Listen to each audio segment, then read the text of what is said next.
नमस्कार विद्यार्थी मित्रांनो, शिक्षक पात्रता परीक्षा पेपर पहिला यामध्ये 2013 ते 2019 मधील प्रश्नपत्रिका यांचं विश्लेषण आपण आजच्या लेक्चरमध्ये पाहूया।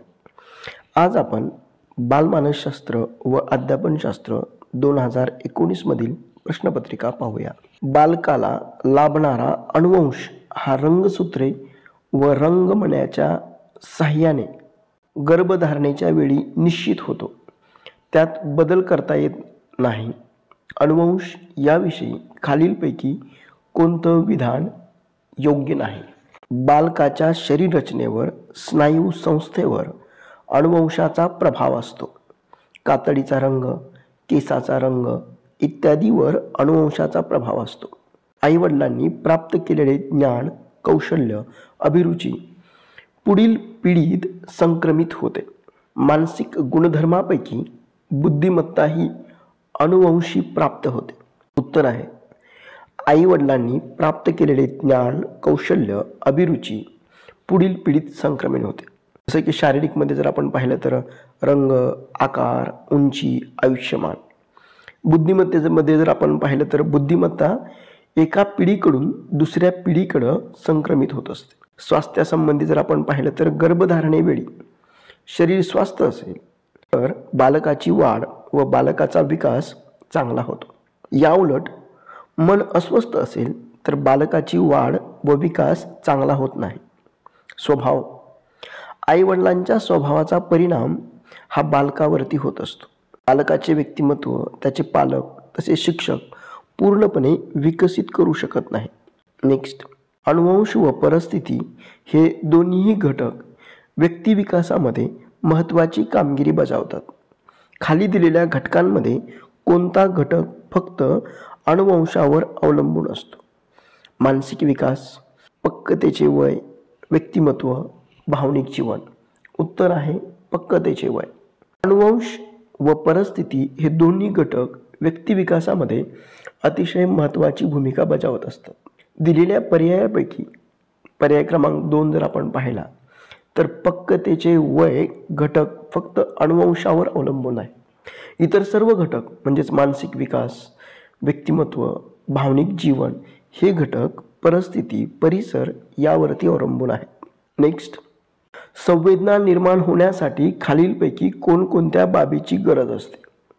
बाह्य उद्दीपकाची गरज असते, सक्षम ज्ञानेंद्रियाची गरज असते, आपली इच्छा असणे गरजेचं असतं, मज्जासंस्थेची गरज असते। उत्तर आहे अ, ब आणि ड।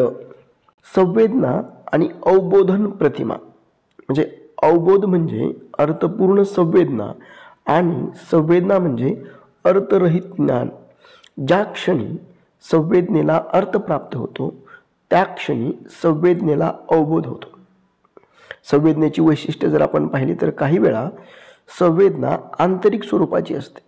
संवेदनाच्या निर्मितीसाठी मज्जासंस्था कार्यरत असावी लागते। संवेदना या ऐच्छिक नसतात। संवेदना ही बाह्य उद्दीपकाची जाणीव करून देणारी प्राथमिक स्वरूपाची प्रक्रिया आहे।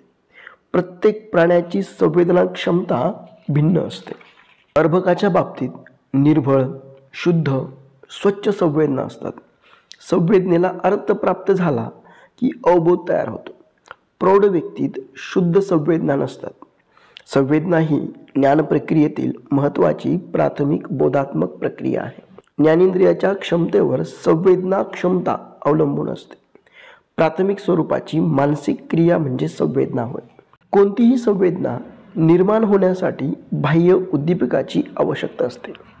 नेक्स्ट, एखाद्या उद्दीपक अपूर्ण असेल तर त्याला पूर्णत्व आणण्याचं काम मज्जासंस्था करते। EDN यामध्ये गाळलेल्या भागाचा विचार न करता आपल्याला पूर्ण अवबोध होतो।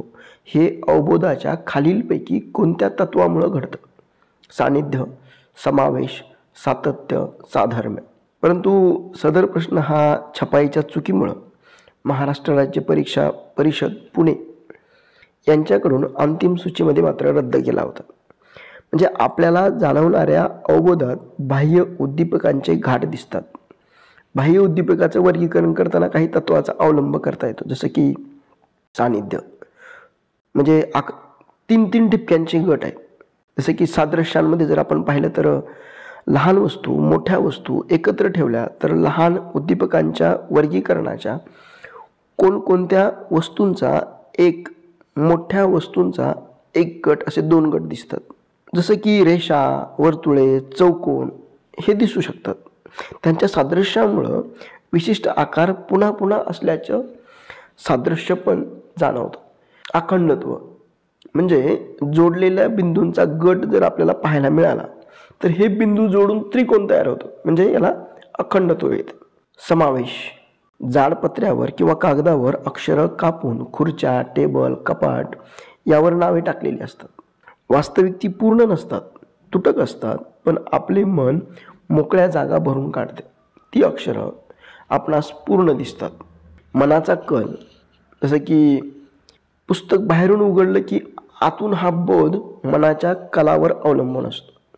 इंग्रजीतील यस अक्षर दिसला तर काही लोकांना 5 अक्षर असं वाटतं. नेक्स्ट, खालील विधानांमध्ये अवबोध व प्रतिमा यातील फरक दिलेला आहे. त्यापैकी कोणतं विधान योग्य नाही? प्रतिमेमध्ये अवबोधापेक्षा जास्त जिवंतपणा जाणवतो. प्रतिमा ही अवबोधनाची नक्कल आहे. प्रत्यक्ष वस्तूचा बोध तो अवबोध. पूर्वीच्या अनुभवाचे पुनरुज्जीवन ती प्रतिमा. अवबोध तुटक असत नाही, प्रतिमा तुटकपणा जाणवतो. जसं की प्रतिमेमध्ये अवबोधापेक्षा जास्त जिवंतपणा जाणवतो. जसं आपण अवबोध हा वस्तुनिष्ठ आहे तर प्रतिमा ही व्यक्तिनिष्ठ आहे. प्रत्यक्ष वस्तूचा बोध तो अवबोध. पूर्वीच्या अनुभवाचं पुनरुज्जीवन ती प्रतिमा. बाह्य उद्दीपकाच्या ज्ञानेंद्रियावर परिणाम झाल्यास अवबोध होतो. बाह्य उद्दीपकाच्या ज्ञानेंद्रियावर कोणताही परिणाम न होता प्रतिमा तयार होतात. प्रतिमा ही अवबोधनाची नक्कल आहे. अवबोध तुटक असत नाही तर प्रतिमेत तुटकपणा जाणवतो. प्रतिमा अवबोधनापेक्षा अधिक स्थिर असतात. अवबोधनात प्रतिमांपेक्षा अधिक जिवंतपणा राहतो. प्रतिमा सृष्टीतील निवडक प्रतिमांच्या आधारे एक आगळे वेगळे मानसिक चित्र तयार करणाऱ्या प्रक्रियेला डॅश डॅश म्हणतात. संवेदना, कल्पना, भावना, प्रेरणा. उत्तर आहे कल्पना. प्राथमिक स्वरूपाची मानसिक क्रिया म्हणजे संवेदना होय. कल्पना प्रतिमा सृष्टीतील निवडक प्रतिमांच्या आधारे एक आगळं वेगळं मानसिक चित्र तयार करणाऱ्या प्रक्रियेला डॅश डॅश म्हणतात, म्हणजे वर्तनाला दिशा देणं म्हणजेच प्रेरणा होय. नेक्स्ट, समस्येचं विश्लेषण करून ती सोडवण्याची योजना तयार करणं म्हणजे विचार प्रक्रिया होय. विचार प्रक्रियेविषयी खाली दिलेल्या कोणती विधानं सत्य आहेत? शब्द, प्रतिमा, कल्पना, संकल्पना इत्यादी विचाराची प्रतीक आहेत.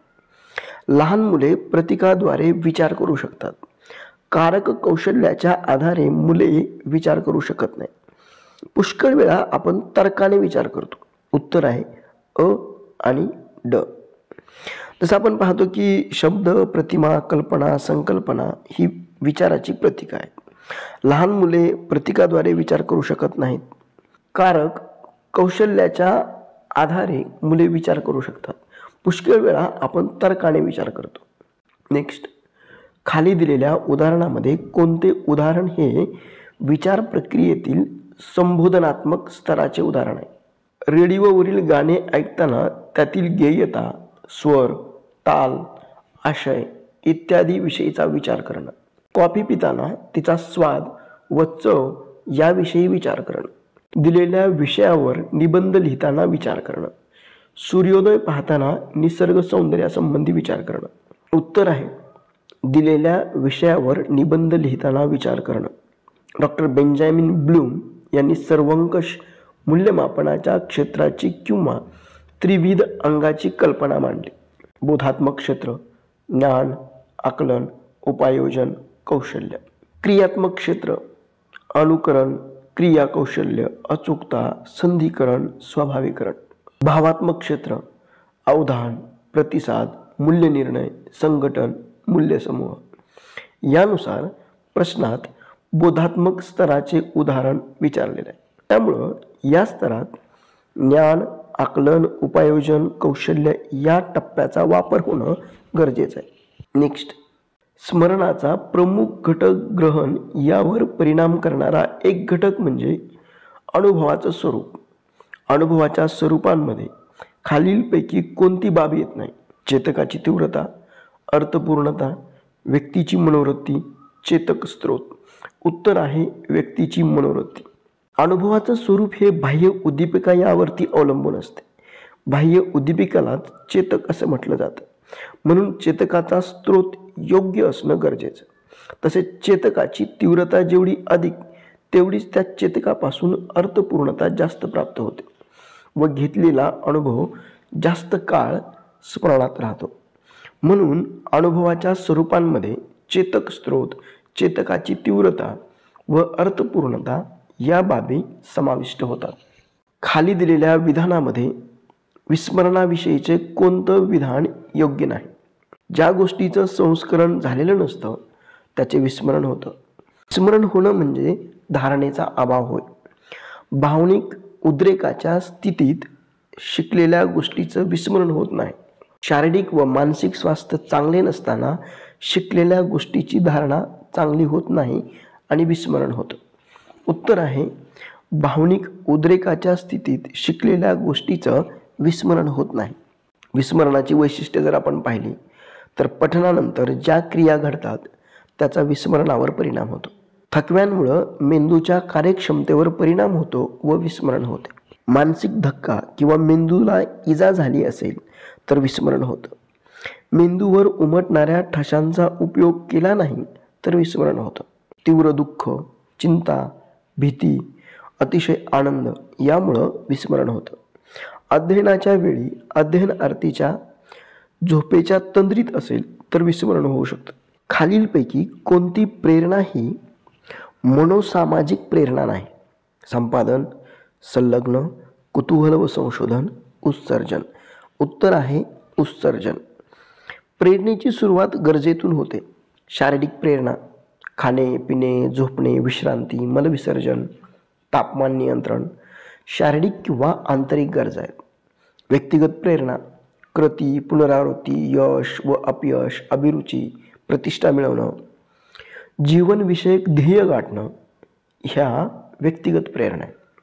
सामाजिक प्रेरणांमध्ये सहवासविषयक प्रेरणा, सुरक्षा, परावलंबित्व, समाज मान्यता, जोडीदाराची गरज, मूल्य यांचा समावेश होतो. प्रतिष्ठाविषयक प्रेरणा श्रेष्ठत्व, सत्ता, स्थैर्य.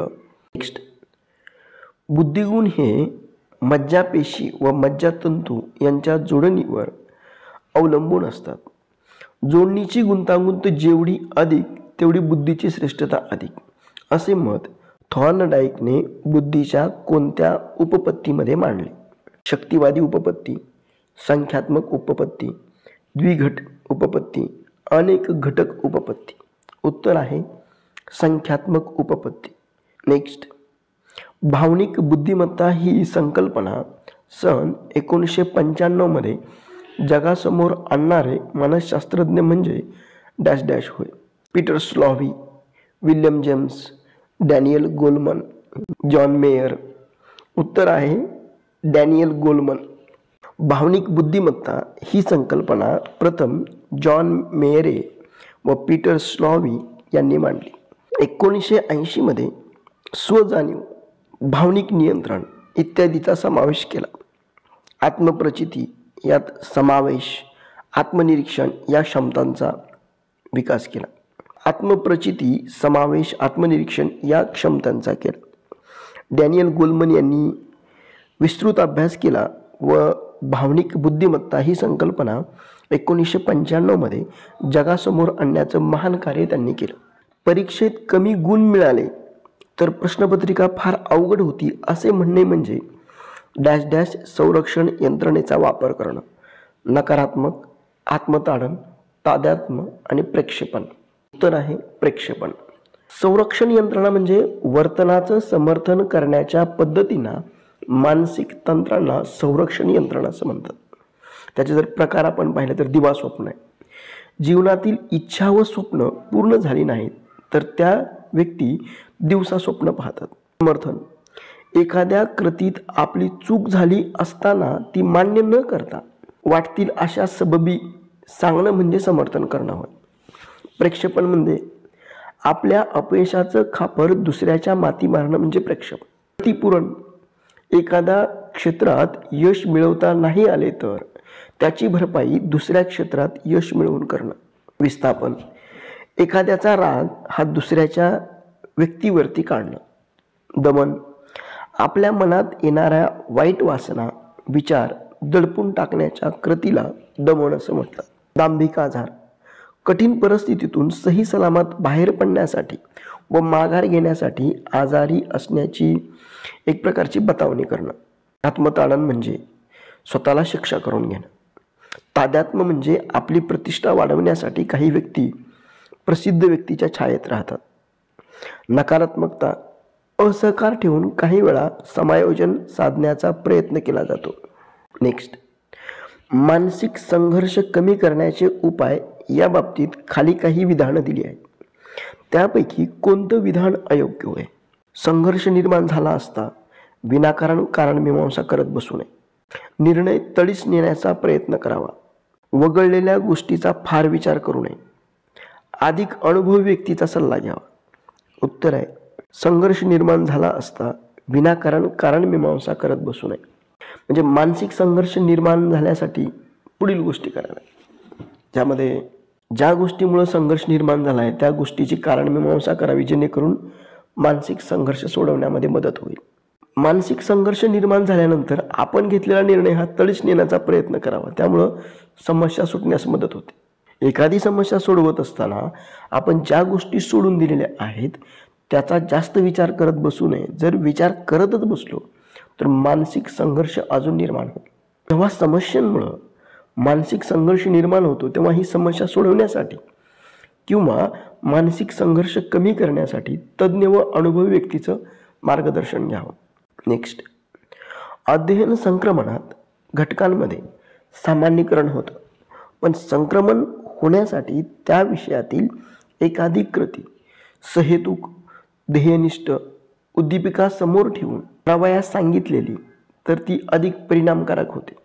ही सहेतुक ध्येयनिष्ठ अध्ययन संक्रमण उपपत्ती खालीलपैकी कोणत्या मानसशास्त्रज्ञाने मांडली? पॅवेलॉव, बँगले, जड, थॉर्नडाईक. उत्तर आहे बँगले. शक्तिवादी उपपत्ती जर आपण पाहिली तर लॅटिन, भूमिती, व्याकरण या विषयांना महत्त्व देते. विज्ञान विषयाला महत्त्व नव्हतं. ठराविक विषयाच्या अभ्यासानं मानसिक शक्तीचं चांगलं नियमन होऊन त्यांना वळण लागतं. मानसिक शक्तीचा एकदा विकास झाला की अध्ययन संक्रमण आपोआप घडून येतं. अशी पूर्वी समजूत होती. ही उपपत्ती शक्तिवादी. परंतु या उपपत्तीवर आक्षेप घेण्यात आला. वेदातील ऋचा पाठ केल्या की गणितातील सूत्र पाठ होतील असं मुळीच नाही. यामुळं आधुनिक मानसशास्त्राचा जनक विल्यम जेम्स यांनी पहिला प्रयोग केला. समान घटक उपपत्ती थॉर्नडाईक यांनी आपल्या प्रयोगाच्या आधारावर समान अंश उपपत्ती मांडली. त्याचा सहकारी वुडवर्थ यानं त्यात थोडासा बदल केला. अंश ऐवजी घटक हा शब्द सुचवला म्हणून या उपपत्तीला समान घटक उपपत्ती असं म्हटलं जातं. द्विभागीय संक्रमण जसं की उजव्या हाताला दिलेल्या सरावामुळं प्राप्त झालेलं कौशल्य डाव्या हाताला किती प्रमाणात प्राप्त होतं हे पाहण्यासाठी डॉक्टर गोपालस्वामींचा आरसा व चांदणी या उपकरणाच्या आधारावर प्रयोग केला होता. सामान्यीकरणाची उपपत्तीमध्ये जर आपण पाहिलं तर C.H. जड यांनी याच्यामध्ये अध्ययन परिस्थितीचं विश्लेषण करून त्यातील तत्व समजून घेतलं तर अध्ययन संक्रमित होतं असं म्हटलं. बँगलेनी मांडलेली जी उपपत्ती आहे तर नुसते एखादे तंत्र आत्मसात करून खऱ्या अर्थानं अध्ययन संक्रमण होत नाही असं बँगलेनी सांगितलं. त्यांच्या मते सामान्यीकरण तर आवश्यक आहेच, पण ध्येयनिष्ठपणे केलं गेलं पाहिजे. एखादी कृती सहेतुक ध्येयनिष्ठ असेल तर अध्यापन संक्रमण मूल्य वाढतं. किशोर अवस्थेतील मुलांच्या मानसिक व भावनिक कौशल्याच्या विकासामध्ये ज्ञानेंद्रियाच्या द्वारे विविध अनुभूती मिळवणाऱ्या मुलांच्या अवबोधन क्रियेच्या टप्प्याटप्प्यामध्ये खालीलपैकी कोणता टप्पा नाही? संख्याकन, वर्णन, मूल्यांकन, अर्थन. उत्तर आहे मूल्यांकन. किशोरावस्था 6 ते 12 वर्ष या काळामध्ये बाळ शाळेत जातं. शरीराची वाढ संथ गतीनं होतं. स्नायूवर ताप आल्यामुळे त्याला पोहणं, सायकल चालवणं, झाडावर चढणं ही कौशल्यप्रधान खेळामध्ये रमतात. डोके व हृदयाचा पूर्ण विकास होतो. मेंदूचा विकास हा 80% झालेला असतो. किशोरवयीन मुलं समूहानं राहणं पसंत करतात, म्हणून या काळाला टोळीचं वय म्हणतात. या वयात गटाने काम करण्याची आवड मुलांमध्ये असते. अर्तकामधील काही मूलभूत प्रतिक्षिप्त क्रिया व त्याचे संभवनीय कार्य दिलेलं आहे. त्यांच्या योग्य जोड्यांचा बरोबर पर्याय कोणता? प्रतिक्षेप आणि कार्य. जसं आपण चकित होण्याची क्रिया करणं म्हणजे संरक्षण, पोहण्याची क्रिया करणं म्हणजे धोका टाळणं, मुळापासून डोकं हलवणं म्हणजे अन्नसेवन, पाऊल टेकवणं म्हणजेच स्वावलंबन हा योग्य क्रम आहे. चकित होण्याची क्रिया संरक्षण आहे, पोहण्याची क्रिया म्हणजे धोका टाळणं आहे, मुळापासून डोकं हलवणं म्हणजे अन्नसेवन आहे, पाऊल टेकवणं म्हणजे स्वावलंबन. वाचन अक्षमता असणाऱ्या विद्यार्थ्यांबाबत खालीलपैकी कोणती बाब अयोग्य आहे? शब्द आठवणं कठीण जातं, अंकाचा क्रम चुकीचा लावतात, अनावश्यक अक्षरे जोडतात, कागदावर लक्ष केंद्रित करू शकतात पण डावीकडून उजवीकडे वाचताना अवघड जातं. उत्तर आहे कागदावर लक्ष केंद्रित करू शकतात पण डावीकडून उजवीकडे वाचताना अवघड जातं. डिस्लेक्सिया वाचनात दोष, डिस्ग्राफिया लेखनात दोष, डिस्कॅल्कुलिया गणिती दोष. नेक्स्ट, मस्तक ग्रंथीतून श्रवणाऱ्या श्रावाचं प्रमाण वाढल्यास डॅश डॅश होतं. व्यक्तीची बुद्धी वाढते, व्यक्तीच्या वर्तनात अस्थिरता वाढते, शरीराची अवास्तव वाढ होते, व्यक्तीची कामवासना वाढते. उत्तर आहे शरीराची अवास्तव वाढ होते. कंठस्थ ग्रंथी थायरॉक्सिन जास्त प्रमाणात स्राव पाझरणारी व्यक्ती महत्वाकांक्षी असते. व्यक्तीची भूक तीव्र असते, वर्तन अस्थिर व चंचल असते. कमी पाझरणारा स्राव या उलट असतात. मस्तक ग्रंथी प्युरिटिन या श्रावाने अस्थि व स्नायूची वाढ होते, शरीराची उंची वाढते. द्रव कमी प्रमाणात पाझरला तर शरीराची वाढ खुंटते. वक्रस्थ ग्रंथी ड्रेलिन या ग्रंथीला ड्रेलिन हे नावाचा स्राव सुटतो. हा स्राव अधिक प्रमाणात पाझरत असेल तर स्वास्थ्य जाणवतं, पौरुषत्व दिसून येतं. अशा व्यक्ती स्थिर वृत्तीच्या असतात. जनन ग्रंथी या ग्रंथीत पाझरणारा द्रव अधिक असणाऱ्या व्यक्ती हा आक्रमक असतो. श्रवणारा स्राव कमी प्रमाणात असेल तर त्या व्यक्तीचं लक्ष कलाक्षेत्रात अधिक असतं. नेक्स्ट, व्यक्तीचे इतरांहून वेगळेपण दाखवणारे आणि त्याचवेळी इतर व्यक्ती त्या व्यक्तीशी कसे वागतात हे निश्चित करणारे स्थिर स्वरूपाच्या वैशिष्ट्यांचे असामान्य संघटन म्हणजे व्यक्तिमत्व. अशी व्यक्तिमत्वाची व्याख्या खालीलपैकी कोणत्या मानसशास्त्रज्ञाने मांडली? Norman Elman, G.W. ओलपोर्ट, G.A. किंबल, J.B. Watson. उत्तर आहे G.A. किंबल. अध्ययन उपपत्तीच्या वर्गीकरणातील सहचर्यवादी उपपत्तीमध्ये खालीलपैकी कोणत्या मानसशास्त्रज्ञाचा समावेश होत नाही? वॅटसन, गुथ्री, हल्ल, आसुबेन. उत्तर आहे आसुबेन. सहचर्यवादी उपपत्तीमध्ये जसं थॉर्नडाईक यांनी प्रयत्न प्रमाद, समान घटक उपपत्ती, चुका आणि शिका, चेतक प्रतिसाद, त्यांनी कुत्रा, मांजर, मासे, कोंबडी या प्राण्यांवर प्रयोग केले. पॅव्हलॉवनी अभिजात अभिसंधान, कुत्र्या या प्राण्यावर प्रयोग केला. स्किनरनी साधक अभिसंधानमध्ये कबूतर आणि उंदरावर प्रयोग केला. वॅटसनचं वर्तनवाद, ग्रंथीचं सानिध्य अभिसंधान उपपत्ती, हल्लचं पद्धतशीर वर्तन उपपत्ती. नेक्स्ट, खाली दिलेल्या उपपत्ती आणि त्यांचे जनक यांच्या योग्य जोड्यांचा पर्याय कोणता? पॅव्हलॉवनी अभिजात अभिसंधान उपपत्ती मांडली. थॉर्नडाईकने सहसंबंध उपपत्ती मांडली. कोहलरनी मर्मदृष्टी मूलक उपपत्ती मांडली. स्किनरनी साधक अभिसंधान उपपत्ती मांडली. नेक्स्ट, अध्यापन परिणामकारक होण्यासाठी अध्यापनात तत्वांचा वापर करणं आवश्यक असतं. खाली दिलेल्या तत्वांमध्ये कोणते तत्व योग्य नाही? अध्यापनाला केंद्रबिंदू अध्ययनार्थी असावा. प्रभावी अध्यापनात उद्दिष्ट अगोदर निश्चित करावी. अध्यापनात योग्य अशा शैक्षणिक साहित्याचा वापर करावा. अध्यापन करताना घटकांचा जीवनाशी, जीवनातल्या अनुभवाशी संबंध जोडणं अनावश्यक ठरते. म्हणजे अध्यापनाची तत्व जर आपण पाहिली तर अध्यापनाचा विद्यार्थी केंद्रबिंदू आहे. उद्दिष्टही निश्चित आहेत. अध्यापन पद्धती व तंत्र, अध्यापन सूत्र, विद्यार्थी सहभाग, विद्यार्थी अभिरुची, व्यक्तिगत फरक, योजनाबद्धता, दैनंदिन अनुभव, अध्यापन साधनं, शैक्षणिक साहित्याचा वापर करणं, सहनशीलता, लोकशाही प्रधानता, विद्यार्थ्यांच्या दैनंदिन अनुभवाचा अध्यापनामध्ये वापर.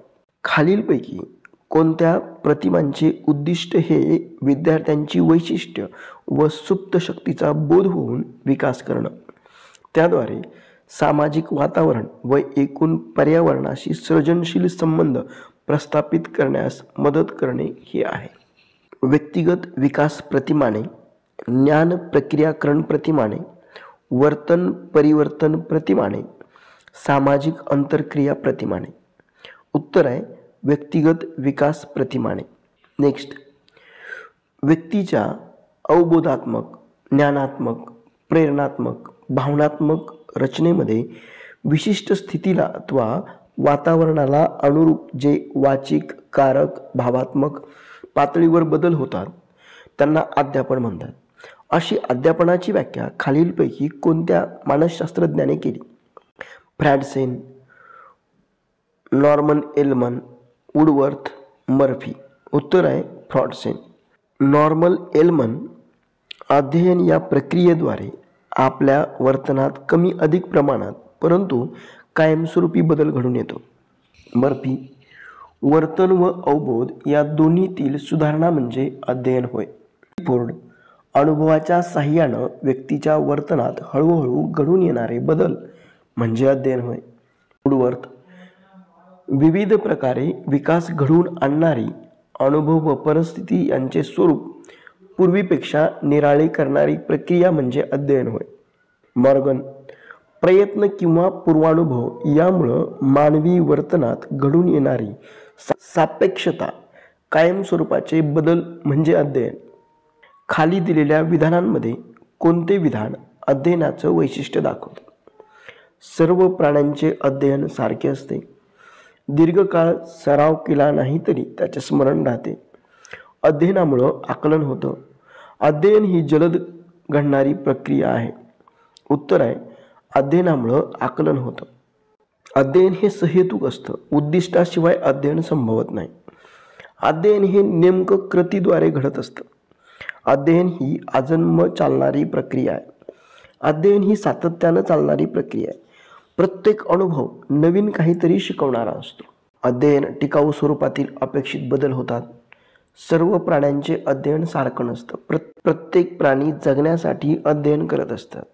अध्ययन ही हळूहळू चालणारी प्रक्रिया आहे. नेक्स्ट, खाली दिलेल्या अध्ययनाविषयीच्या विधानांमध्ये कोणते विधान अयोग्य आहे? अध्ययनाने वर्तनात टिकाऊ स्वरूपाचे बदल होणं अपेक्षित असतं. नैसर्गिकरित्या होणाऱ्या बदलांना देखील अध्ययन म्हणता येतं. अध्ययन हे जाणीवपूर्वक घडून आणावे लागतं. अनुभवातून संभवणाऱ्या वर्तनातील बदलास अध्ययन म्हणता येते. उत्तर आहे नैसर्गिकरित्या होणाऱ्या बदलांना देखील अध्ययन म्हणता येतं. जसं आपण अध्ययन प्रक्रियेची जर वैशिष्ट्ये आपण जर पाहिली तर ते अध्ययन हे नेमकी कृतीद्वारे घडते. ही अजन्म चालणारी प्रक्रिया आहे. सातत्यानं चालते. नवीन प्रत्येक अनुभव काहीतरी शिकवणारा असतो. यातून टिकाऊ स्वरूपातील अपेक्षित बदल होतात. सर्व प्राण्यांचे अध्ययन सारखं असतं. प्रत्येक प्राणी जगण्यासाठी अध्ययन करतात. ही हळूहळू आणि निरंतर चालणारी प्रक्रिया. नवीन गोष्टीची धारणा होते. सरावातून खूप महत्त्व आहे. त्यामुळं सरावाने अध्ययन सुधारतं आणि दीर्घकाळ सराव नाही केला तर विस्मरण होतं. नेक्स्ट, मनावर दडपण येऊन त्याचा अध्ययनावर, कृतीवर परिणाम होण्याची शक्यता असते. म्हणून शिक्षकाने खालीलपैकी कोणती बाब टाळून अध्ययन करावे? कठीण विषय सोपा करून सांगावा. विद्यार्थ्यांना अपयश पचवण्याचं शिकवावं. विद्यार्थ्यांच्या समस्या समजून घ्याव्यात. विद्यार्थ्यांशी जेवढ्या तेवढेच वागावे. उत्तर आहे विद्यार्थ्यांशी जेवढ्यास तेवढे वागावे. विद्यार्थ्यांशी जेवढ्यास तेवढं वागल्यामुळे विद्यार्थी व शिक्षक यांच्यामध्ये आंतरक्रिया घडून येणार नाही. त्यामुळं अध्ययन अध्यापन प्रक्रिया सुकर होणार नाही. म्हणून शिक्षकाने विद्यार्थ्यांशी जेवढ्यास तेवढे न वागता शिक्षकाने विद्यार्थ्यांशी मित्रत्वाचं नातं जपणं गरजेचं असतं. त्यामुळं विद्यार्थ्यांच्या समस्या शिक्षकाला समजतील व शिक्षक त्यावरती योग्य ती उपाययोजना करू शकेल. नेक्स्ट, डॉक्टर ब्लूम यांनी मांडलेल्या प्रभुत्व संपादन उपपत्तीविषयी खालीलपैकी कोणते विधान योग्य नाही? प्रभुत्व अध्ययनाचा संबंध निकष संदर्भात मूल्यमापनाशी येतो. प्रभुत्व अध्ययनात प्रत्येक अध्ययनार्थीच्या आवाक्यातील उद्दिष्ट ठरवलं जातं. हे उद्दिष्ट साध्य करण्यासाठी अध्ययनार्थ्याला किती वेळ लागला हे पाहिलं जातं.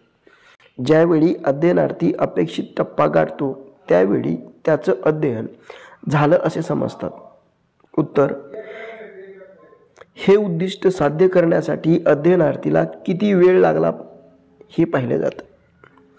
प्रभुत्व संपादन उपपत्ती डॉक्टर ब्लूम यांनी मांडली. मूल्यमापनावर आधारित उपपत्ती सर्वांना संपादन करता येतील अशी लहान उद्दिष्ट ठरवण्यात येतात. ती उद्दिष्ट प्रत्यक्ष अध्ययन शिकवण्याच्या प्रक्रियेत आयोजित केली जातात. उद्दिष्ट स्पष्ट शब्दात मांडली जातात. प्रभुत्व संपादनाचा स्तर हा निश्चित ठरवतात. विद्यार्थी मित्रांनो, आपण 2019 मधील बालमानसशास्त्र व अध्यापनशास्त्र याविषयीची प्रश्नपत्रिका पाहिली. अशाच पद्धतीचे व्हिडिओ आपण बनवत राहू. तुम्हाला जर हा व्हिडिओ आवडला तर तुम्ही लाईक करा, शेअर करा आणि सबस्क्राईब करा. थँक्यू.